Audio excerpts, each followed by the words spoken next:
you were asked a question about this particular photo that's page 8 of Exhibit 23, is that correct? Yes. Now this set of photos, help remind us, where did these photos come from?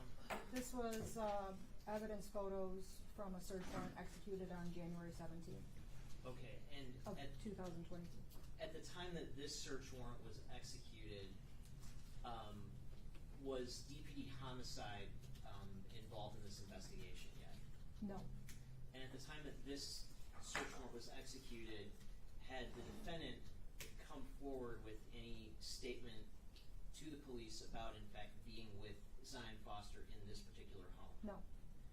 And in terms of the overall investigation, if you could have recovered anything of value, or anything of value could have been recovered from this particular search warrant, what would have been the most valuable thing you could have hoped to recover? The most valuable piece of evidence would have been her body.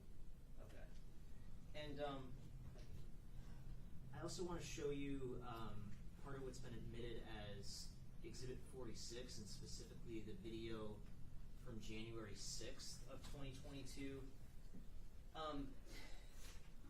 This time frame that's shown here, with the timestamp being 2:56 p.m.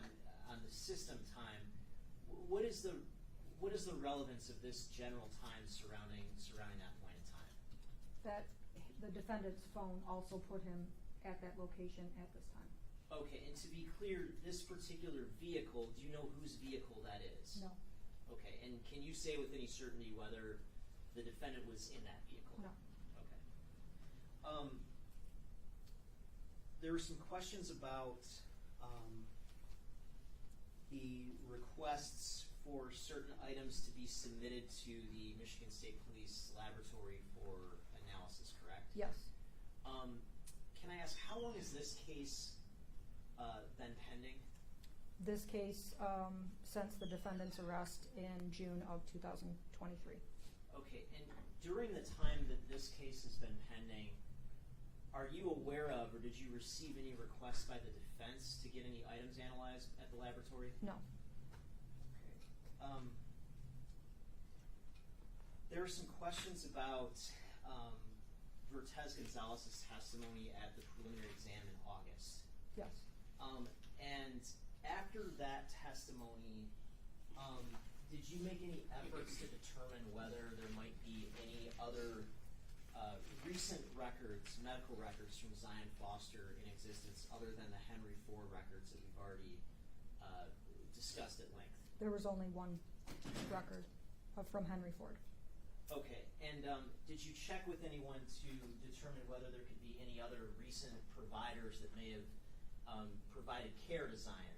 Correct. Yes, Sierra Milton, her mother. And based on your discussions with Ms. Milton, were you able to identify any other possible recent providers of medical care to Zion? No, only Henry Ford. And there was some discussion about a follow-up meeting involving Vertez Gonzalez. Yes. At some point. And who was present at that particular meeting? Myself, you, Vertez Gonzalez, and his attorney. And what was the purpose of that particular meeting? To clear up the statement that he made at the exam about a seizure. Okay, and as part of, let me ask, in terms of your general experience, have you participated in other, I guess, meetings with prosecutors and witnesses before trial? Yes. Are those meetings typically recorded in some way? No. Okay. But if you're just interviewing a witness directly as part of an investigation, is that recorded usually? Yes. Okay. And in terms of the meeting that took place with Mr. Gonzalez, was there any other information that came to light in that meeting that we haven't already heard in open court? No. And in terms of the discussion with Mr. Gonzalez in that meeting, other than his description that he essentially saw, that you heard him testify to in open court about essentially seeing Zion pass out for a second or two, did he have any other relevant information about seizures? No. Okay. There are also some questions about Alima. Who is Alima when it comes to this investigation? Alima was one of Zion's friends. Okay, and was she interviewed during the investigation? Yes, she was. Okay. Do you know how old Alima is? Approximately the same age as Zion. Okay.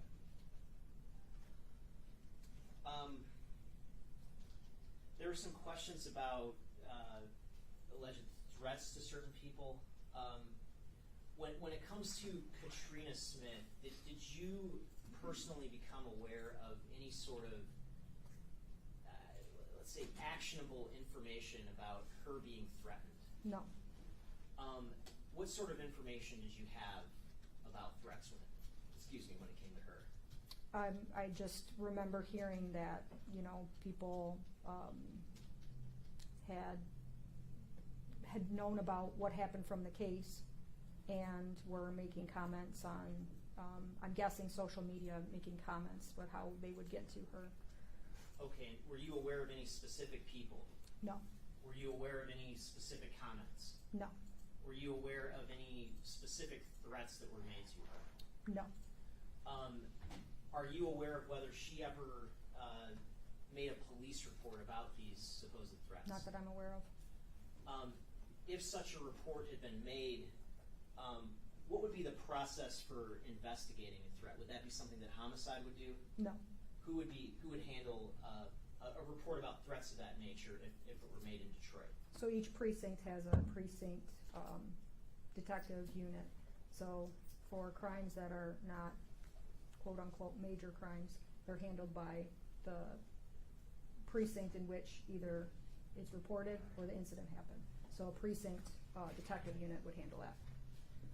And again, are you aware of any type of report made by Katrina Smith relating to threats? No.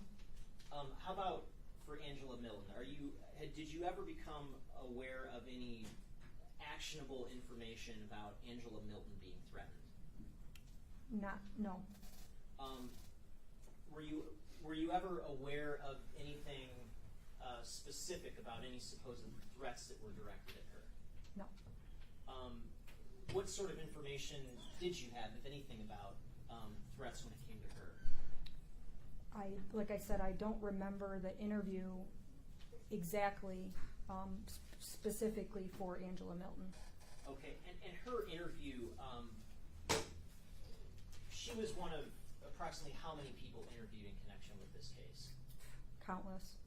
Okay, and was there anything special or material gained from her interview that you know of? No. Okay, so she's not would you say like a material witness in this case? No. Again, are you aware of Angela Milton making any sort of police report about supposed threats? No. There was some question about the timing of when the defendant was ultimately charged with murder, and just to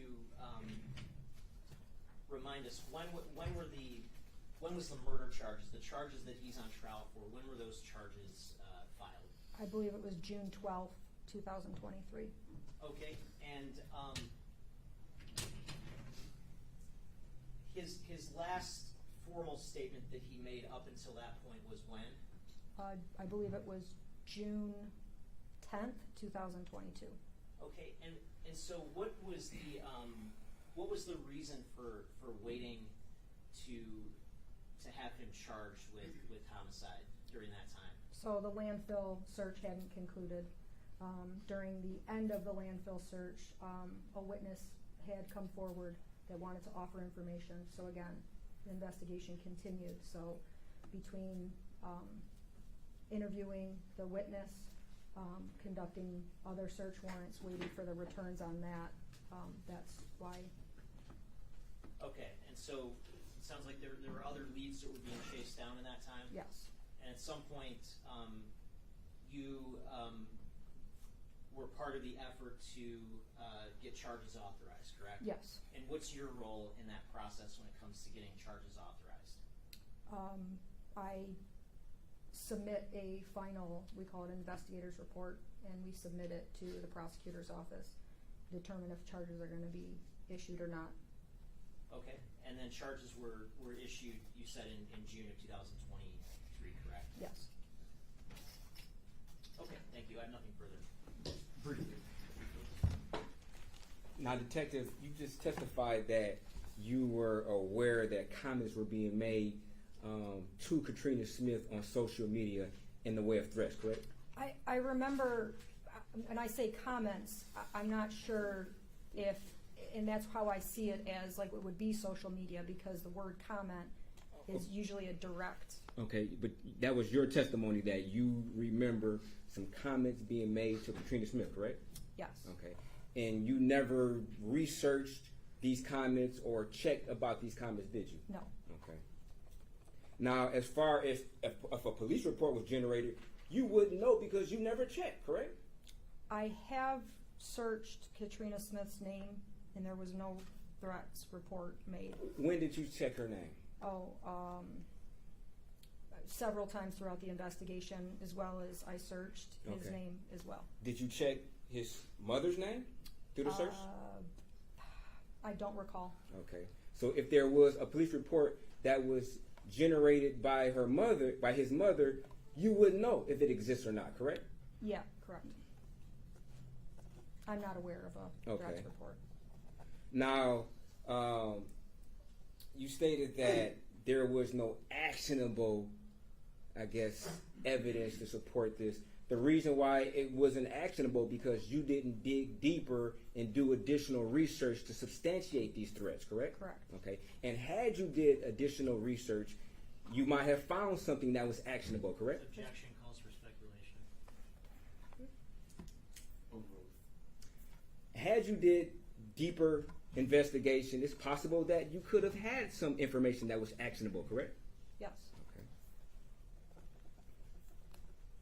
Now, you indicated that, I guess, items of, lesser importance are done at the precincts. I'm just paraphrasing. I don't want to take the words out of context, but that was the general idea that you were relaying to us, correct? Well, if you're referring to major crimes, that was what I stated. Okay. Major crimes is a separate entity from the precinct. So major crimes consist of homicide, domestic violence, sex crimes, and child abuse. So it's not my definition. Okay, but as the officer in charge, if you get some information that a potential witness' life is being threatened behind a case, is that significant to you? Yes, it would be. Okay. And you're familiar with the charge of witness intimidating, bribing, or tampering with? Yes. Okay. And that could be applicable in this case, correct? Correct? Could have been. Comments made on the internet? If somebody's being threatened and they're scared to come and testify, that could be witness intimidation, correct? Sure. Okay. And if something happened to that individual where they became missing and somebody actually acted upon these threats, that could be information you would want to know on who was previously making these threats, correct? Yes. Okay. Thank you. No further questions. Please redirect.